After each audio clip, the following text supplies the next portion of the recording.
Hey everybody, welcome back to the channel. Today we're taking a look at another Rapido item. Let's just call September Rapido month. So, HO RS-11. This is a locomotive in nickel plate road scheme, Rapido HO Scale ESU Loksound. You know the deal. Let's see what you get in the box.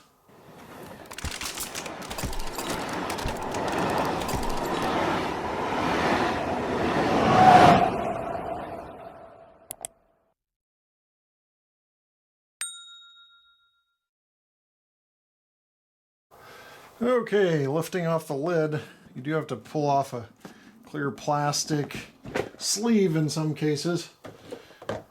So I've gotten that cleared off.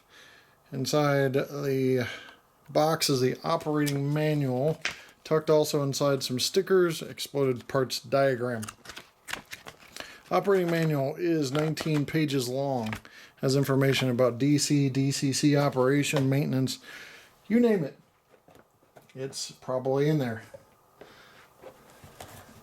Locomotive itself, standard foam surround and a plastic blister.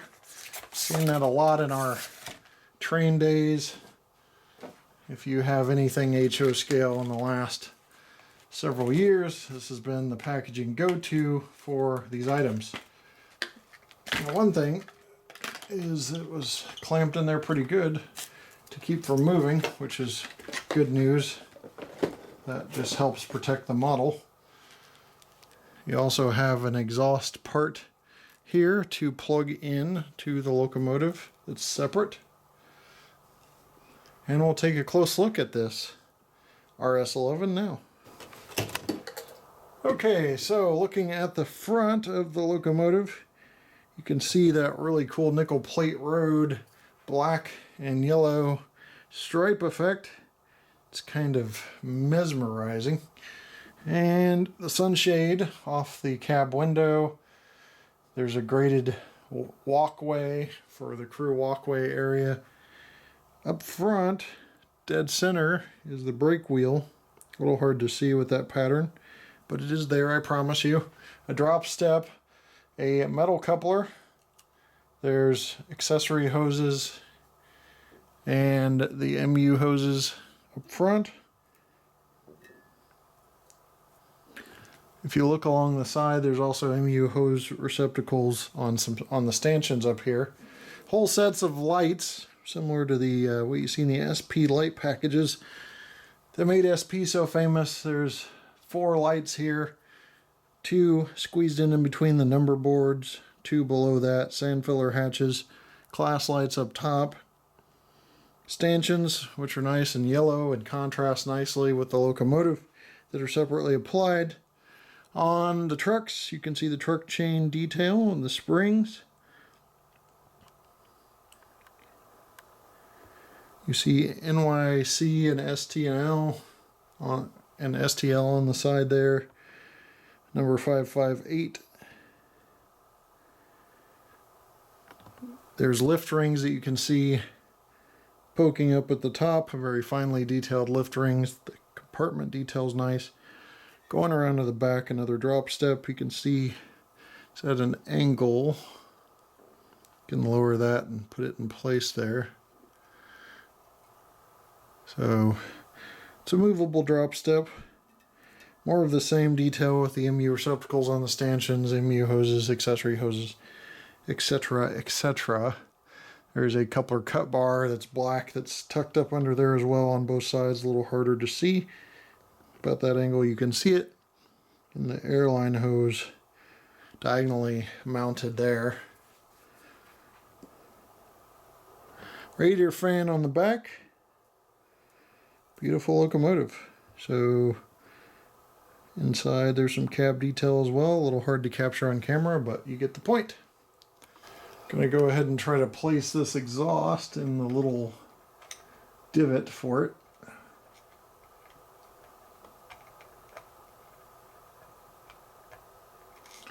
It'll take me about half an hour trying to do it on camera. Alright, camera was in the way, so I just had to do this off screen. It only took a couple seconds. If you really want it permanent, you're going to want to glue that in place, but otherwise it can just sit like that. I'm guessing there might have been 2 different exhaust variants, or just moving it and shipping, they were worried about it breaking off. One of those 2 were the problem, but there it is poking up right there. It's all in place now, so, and it's pretty firmly in place too. It doesn't wobble around. We're going to weigh this thing, even though this isn't the most camera-friendly scale. 13.4 ounces, 380 grams. Probably going to have to trust me on that. Still pretty hefty. You're approaching a pound for this short locomotive. Okay, let's fire up the locomotive here with F8. ESU decoder, like I mentioned.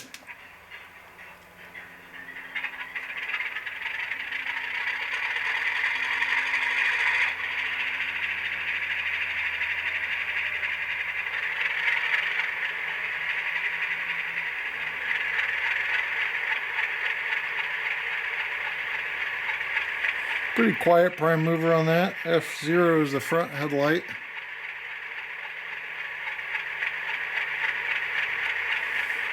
Let's make sure that happens. 1 is bell.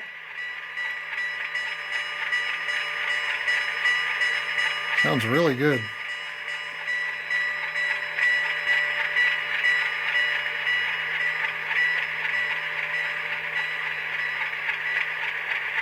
Notice when you turn the bell back off, the momentum of the bell, that swinging bell ringer, slowly fades away and turns the bell back off. 2 horn.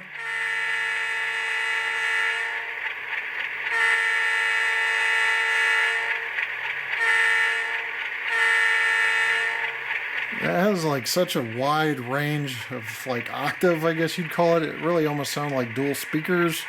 I don't see any nomenclature on that saying that there's dual speakers, but it sounds really good. ESU always just knocks it out of the park. 3's flange squeal.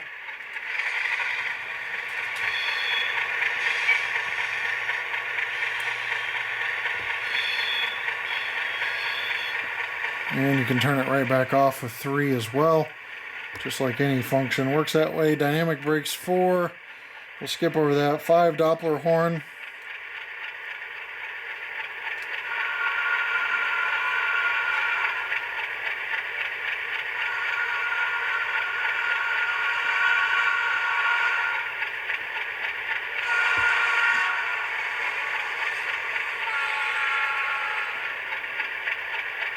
Okay, 6 ditch lights if equipped, no ditch lights on this. 7, dim the headlights. 8 starts up and shuts down and mutes.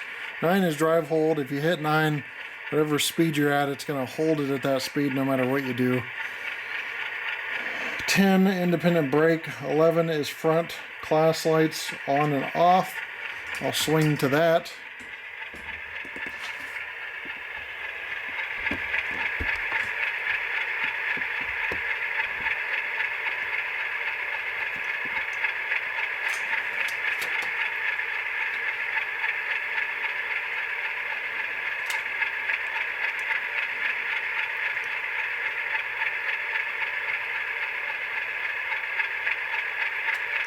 This plane and land it? Surely you can't be serious. I am serious. And don't call me Shirley. Okay, so that was an Easter egg from the movie Airplane. If you didn't catch it the first time, you'll just have to rewind. There are the class lights.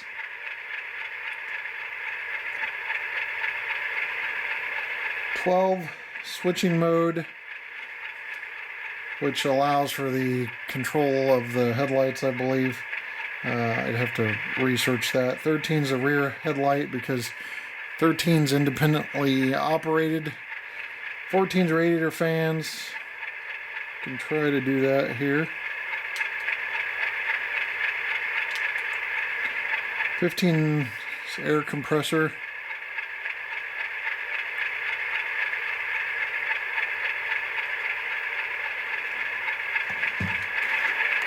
Alright, 13 is gyro light. I just realized I was reading off the wrong information card.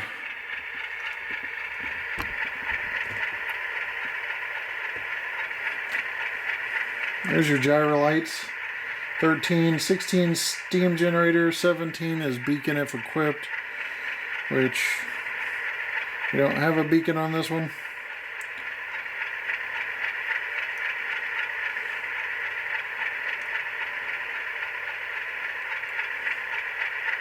'18's track inspection lights. That's equipped on the other side. It's just the light that shines down on the truck. 19's number board lights, 20's spitter valve. So you've got the Nathan P3 as your default horn, but they list CVs to change your horns to the P3R1, the M3H, the Hancock whistle, the Leslie S5TR, the Nathan P3, back to the P3. So all that's listed, and you can easily access several of the horns that were on these locomotives. So we'll move this thing at slow speed.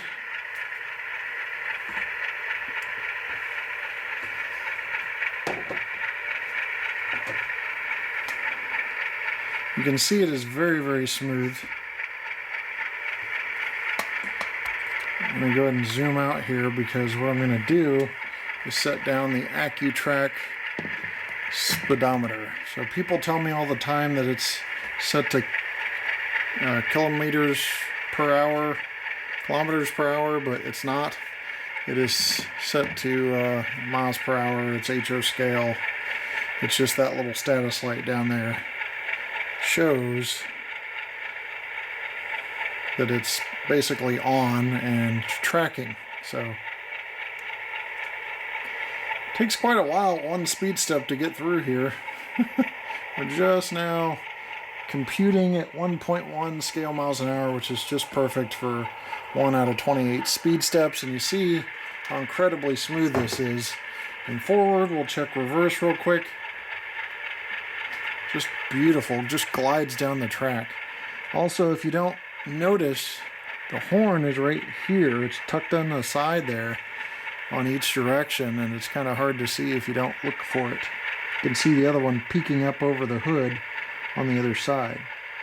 But look how smooth that is at one speed step. That is possibly the best drive control I've seen.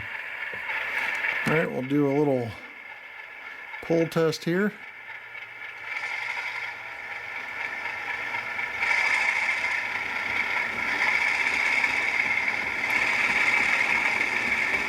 Seem to be capping out at about 2.4.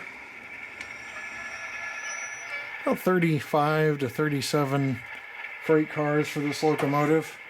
And those are modern length freight cars, and you get some of those shorter tank cars and from this era and you'll be just fine. Well, that's going to wrap up our review of this Alco RS-11 from Rapido. Beautiful locomotive, especially in the striking nickel plate road scheme with the contrasting grab irons. All the handrails were straight, everything was smooth. NMRA compliance was good with the exception of the front coupler is low. Very good sound, love ESU, and all the functions are just amazing. Beautiful locomotive. So with that said, I'm going to leave you with a run by right now as we speak, and we'll see you next time right here on the channel. Take care.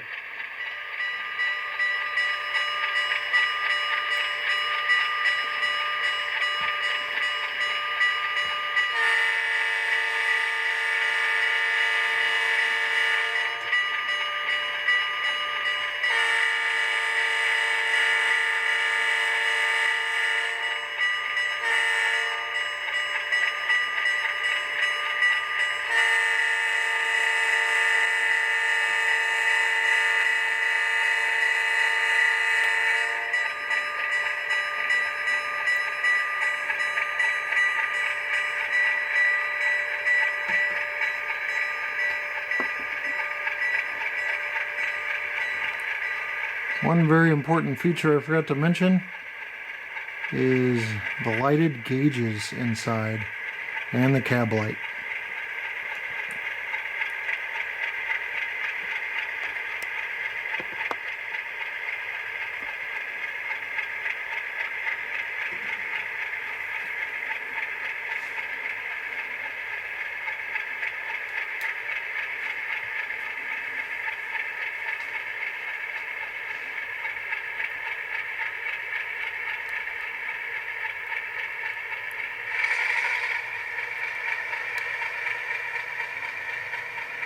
Many of the products you see in this video are available at trainworld.com. Since 1968, this family-owned business has been serving the needs of the modeling community with 2 New York brick-and-mortar store locations in Brooklyn and Long Island, plus their vast array of online items. Shop 24/7 at trainworld.com.